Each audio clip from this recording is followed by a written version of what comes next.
Manoloana ireo tranga izay miteraka fanohintohinana ny fandriam-pahalemana isan'izany ny fametrahana ny baomba vita tanana teto an-drenivohitra dia nivoaka tamin'ny fahanginany ary ny avy ao anivon'ny ministeran'ny filaminana Anatiny ka nikarakara valan-dresaka ho an'ny mpanao gazety tamin'ity andron-droany ity.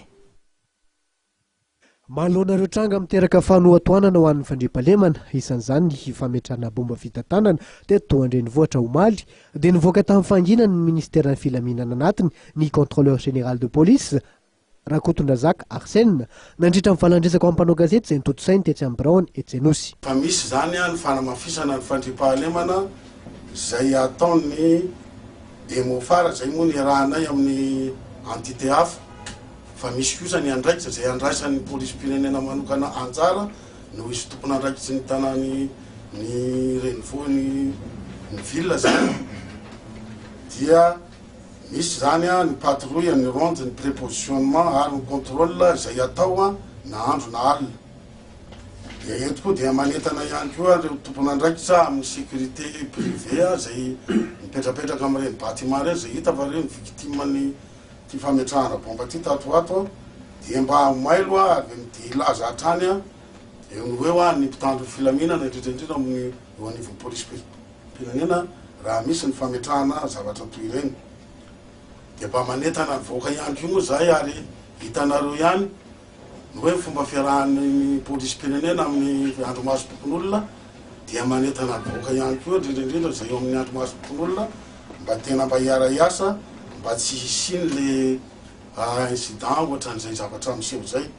Nasiany resaka nandritra ny fotoana ihany koa ny mikasika nisy raharaha any Ambilobe. Amin'izao fotoana zao dia efa fantatsika fa efa verina amin'ny laony ny zava-misy any noho ny fanelanelana nataony tompona miaraka amin'ny mpitandro filaminana. Efa fantatsika moa fa any zao ny tale régional ny polisym-pirenena mbola manara-maso ny fipetraka zany zavatra zany ka inona moa zany no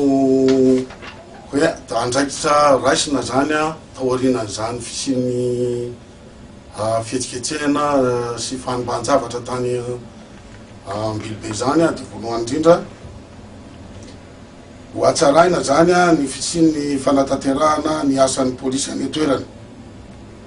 Dia manarak'izay ho amafisina ny fandriam-pahalemana ka izany dia manomboka ataon'ireo avy any amin'ny herivontsitaitra avy any an-tsiranana ary atoato dia hisy ihany koa manarapitso dia efa miangeto zany ny tompon'andraikitra ambony anankiray avy eto Antananarivo mba hanampy ny fandaminana any toerany. Ka rehefa hita fa miverina amin'ny laoniny zany raha misy any toerana any dia tsy maintsy hisy ny fandalinana na ny famotorana mikasika io raharaha io hoentina hamonona izay olona tratra fa nanao ratsy nefa mbola tsy vita akory ny famotorana sy ny sisa. Dia tsara mba misy ny fanabeazana fitaizana ataon'ny tompon'andraikitra ao an-toerana.